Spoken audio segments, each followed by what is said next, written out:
everyone, welcome back to another video from Webtech Tutorial.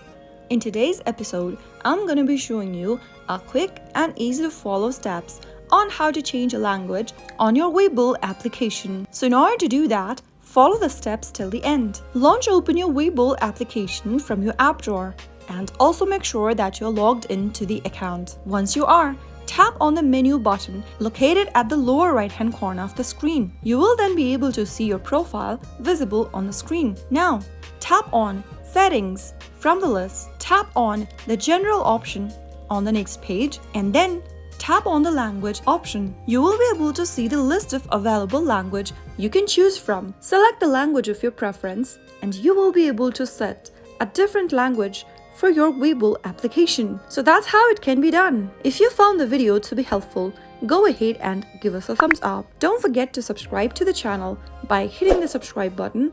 Also press the bell icon so that you'll never miss another upcoming upload from us. I'll see you again in the next video. Goodbye till then.